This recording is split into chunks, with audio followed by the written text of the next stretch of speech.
but Stefan, this is the transfer show, and fittingly, just before we record this, and we record this on a Monday, because I'm traveling today to the United States from Canada to be with Dortmund in San Diego and then in Las Vegas. And also that's fittingly because heading the very same direction is Marcel Sabitzer from Bayern Munich to Dortmund to the training camp in the United States. In fact, the video that they posted on their social media account was him throwing a jersey into a suitcase and saying that she's off to the United States. I hope his travel itinerary worked out all right and he makes it. But Dortmund got pretty much the missing Bellingham piece, I would say, in this transfer. Okay? I mean, Felix Lemke has already signed. I think Marcel Sabitzer is an incredibly smart signing in a lot of ways because, and you have the statistics right in front of you, I believe, but he does provide that attacking piece that Dortmund will need. Yeah, I have to do a quick shout out to JP in the forum who put a post up immediately, I think on Sunday evening, saying, I'm convinced Stefan is an undercover sporting director for Dortmund. He called the Sabitzer transfer to Dortmund a couple of days ago when there was not a single rumour. Either that or Sebastian Kell listens to the podcast and Stefan gave him a great idea. So, Sebastian, if you're listening, welcome. All are welcome here. You wouldn't be the first Bundesliga sporting director to listen, I know that for a fact. Just don't come on, that's the end for you.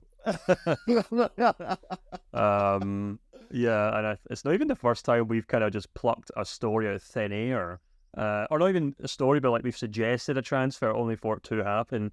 And yeah, I was having a bit of fun with this on Twitter on Sunday night, and people who are listening to the show or watching it on YouTube will know that my newsletter for this week was on Sabitzer, and it's all to do with the fact that I think he could be a really smart signing for Dortmund. You know, I think there's definitely a case that he's probably a like-for-like replacement for Jude Bellingham in the way he plays. You know, we know that Sabitzer is a kind of box-to-box player, loves getting stuck in, he's great at making tackles, interceptions, but he's also a great passer of the ball, great engine on him, and I think he kind of offers that kind of grit in midfield that Bellingham offered, and that's kind of what made Bellingham such a great player. He's obviously a very technical player, but he's also can get stuck in when he had to.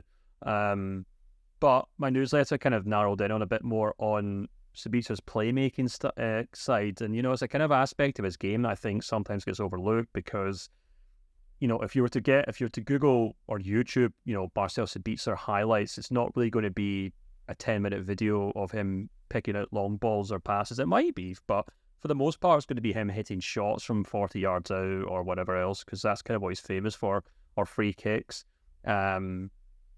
But I do think if you actually kind of look at his playmaking stats, they're actually really impressive. You know, as I said in the newsletter, like I actually kind of plotted his assists per 90 minutes in the Bundesliga over the last 7 seasons alongside the best central midfielder at Dortmund's record, and some seasons he's on a par, some seasons I think he's even gone past the best player. You're talking about guys like Mahmoud Dahoud, Julian Brandt's always a big example. Even actually one season, Emre Can was Dortmund's best assist creator in midfield. So I think he's an underrated playmaker, but I also think Dortmund's kind of weak underbelly or soft underbelly for a number of seasons now has been the fact that they've only really got one playmaker in the middle of the park, and that's Julian Brandt.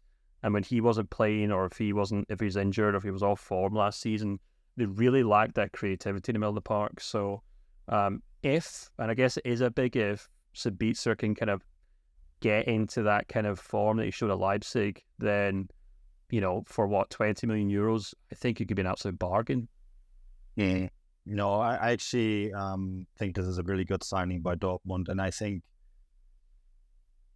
there's lots of reasons why it didn't work out at Bayern Munich, but I don't actually think his skill set was the reason for it not to work out. I think a lot of it had to do with personality fit, with the players that were already at Bayern Munich. It's well documented on this podcast that Sabitzer and Kimmich didn't have the easiest relationship, it seems, or rather that Kimmich didn't seem to like Sabitzer's attitude or the way he projected himself. You know, I've seen this live happening in training sessions, and I think that maybe Bayern Munich wasn't the right environment for him. It's actually a player that comes to mind where this was similar was Andy Herzog back in the 90s, who went from Bremen to Bayern Munich. And undoubtedly, Andy Herzog was a brilliant player, but he just got lost in that dressing room. And I felt with Sabitzer that was very, very similar. He just, you almost felt like he was lost in that dressing room and among all these players around him, because he's a quieter guy. He's a little bit introverted.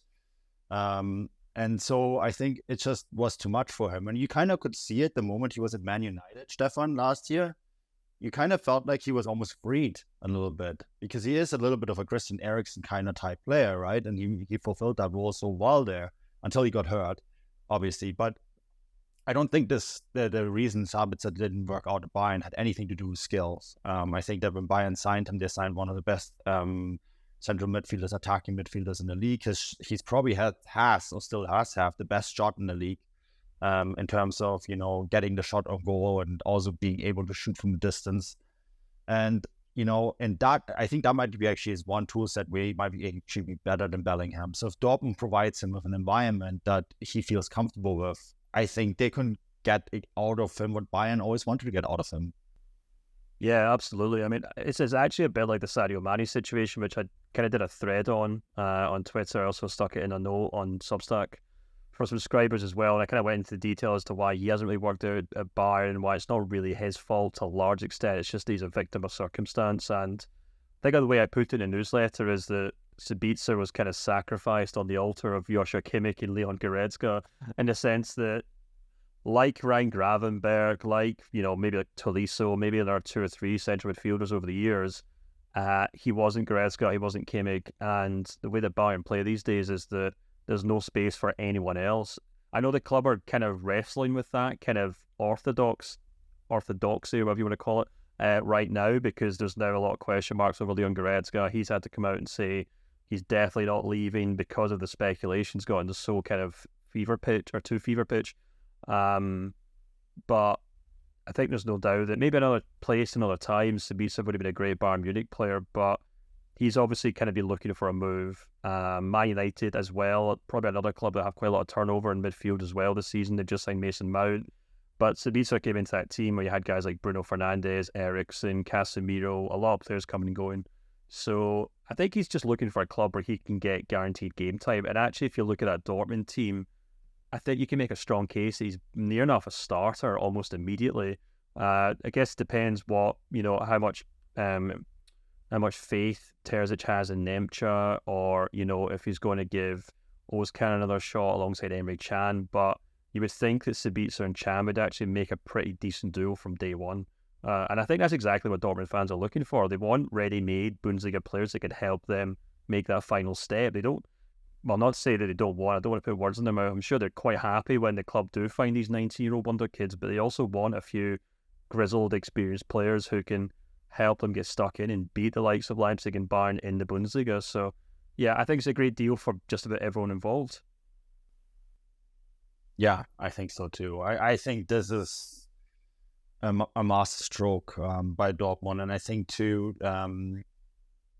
speaking about him being a number one starter right away, that was probably a big part of the conversation and why he did choose Dortmund over some of these other options that he had, right? Like, so a club like Tottenham, for example, was also interested. And, the fact that Dortmund went in there and they got him for 19 million euros plus add-ons. That's a really good price. And it gives them still, I think, some flexibility on the transfer market if they needed to add some other pieces as well. So, yeah, great transfer. The 10th player to move between Bayern and Dortmund. I think it's 6-4 for Dortmund, though. So, in case you want to open this old debate that all the best players go from Dortmund to Bayern, Dortmund are actually leading that race. So, let's put a ball on this. Also, and this is interesting, Sabitzer is a former Leipzig player. He's now at Dortmund, obviously. But another Leipzig player